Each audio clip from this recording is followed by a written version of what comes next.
The only way that they win is we retreat, and we're not going to retreat. We're not going to surrender. We're not going to quit. Fight, fight, fight. Amen. By the looks of it, this year's CPAC event is going exactly how we expected it to. That's why I'm going to join the Elon Musk and President Trump's movement. My heart goes out to all of you. Fight, fight, fight.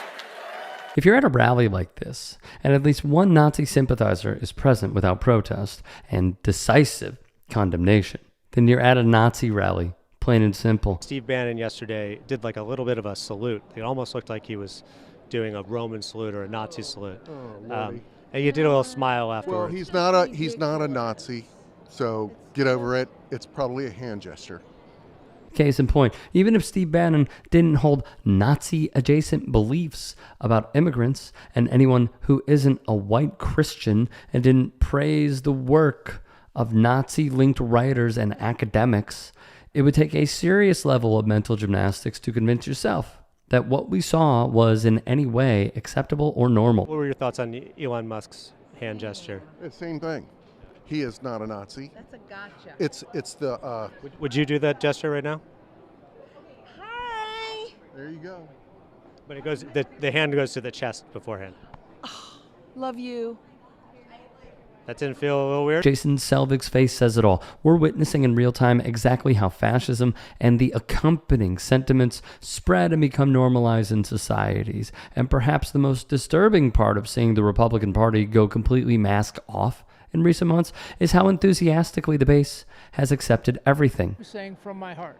Okay. Oh, well, you just did it there. Yeah. That's not a Nazi salute. I felt slightly uncomfortable when you did it, but that's fine. Happens, right?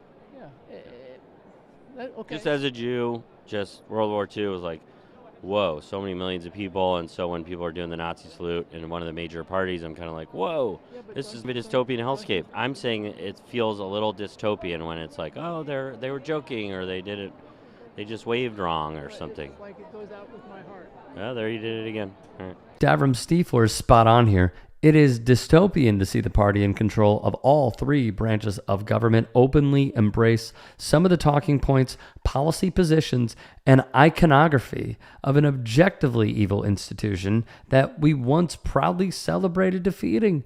We should be dancing on the grave of Nazi ideology, but you shouldn't be all that surprised at the revival given our country's white supremacist history and institutions and the right wing's embrace of authoritarianism. Do you actually work for ICE? No, not at all. Nope. Explain the outfit. It's $29.99 on Amazon. I would recommend buying a small if you're my size. This one's a little too loose for my liking. But yeah, if you want some entertainment, wear this and go to a Home Depot in a sanctuary city like where I live right now, Washington, D.C., and you'll see all the illegals. Not all of them, but you can maybe see a lot of them start to run away. And you feel like a group fitness instructor. It's really good. And you actually think that's funny? I think it's hilarious. Absolutely. What's not funny is them illegally... There you have it, everybody.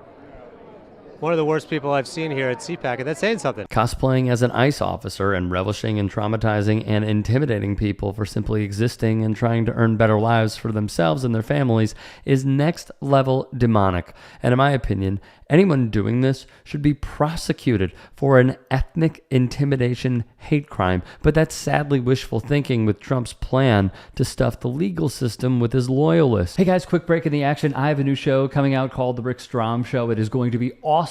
I'm interviewing musicians, athletes, producers, writers, journalists, authors, sports doctors. Go check it out at youtube.com/@TheRickStromShow. Also be sure to throw me a follow on Instagram, Threads, Blue Sky. It can all be found in the description box below. Thank you. And what is your first and last name? Brandon Fellows, yes. And so you were pardoned by Donald Trump. Now you've got the ICE immigration shirt. What are you doing with that? What am I doing? I mean, hey, it's a good political statement. Get lots of compliments from it. I got to say, you're the first guy today that didn't like it in here. You can't even get them to put the trash in the trash can. Oh. What do you think that comes down to? Leadership? Yeah. And if you could give a message to Donald Trump, what would it be? Thank you for doing what you do. Every day feels like Christmas. Every day feels like Christmas now. It feels even better than the first time. Considering that signals being sent by the administration and its allies, Trump refusing to step down at the end of his term is a legitimate possibility that the base would welcome with almost zero resistance. And so you would vote for Donald Trump in a third term? Yeah, I think I would. And what do you think about the Constitution? I'm a constitutionalist. What about the 22nd Amendment that would prohibit him from running for a third term? Yeah, I would bother me, but But you would still get your vote. you would still get my vote. But do you think that having a king goes with the American way of life? It's just like they calling Elvis the king. King of rock and roll. Michael Jackson's the king of rock and roll. What's the difference? He's the king of the presidency for us.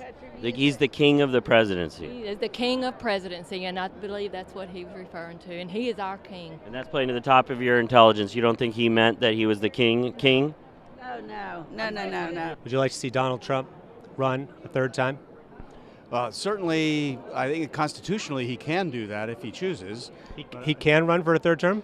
As far as I know, if it's non-contiguous terms, it's sort of one of those nether worlds. You'd be in favor of them changing the Constitution for him to run for a third term? Yeah, unless he turns into a Biden after 3 years. Then no. Regardless of whichever political party you support, it's always a major red flag when not only the voter base, but the party itself is floating changing or flat out ignoring the Constitution to keep their chosen leader in power, especially when he's bankrolled by the world's richest clown. I am become meme. Yeah, pretty much. I'm living the meme. It's like there's living the dream and there's living the meme, and it's pretty much what's happening, you know. But I'm with Elon. I'm with the hair plug Hitler himself, Elon Musk. Fraudulent payments. The rough estimate from Government Accountability Office is over $500 billion of fraud a year. $500 billion. And how long at a time? Per year. Per year? On Social Security? No, on all on all government. On all entitlements. All entitlements. All okay, entitlements, yeah. Yeah. This is what it's always been about, cutting us off from the vital services our labor funds, all to siphon it into the pockets of the billionaire class and multinational corporations. Fascists and capitalists always align together when the going gets tough.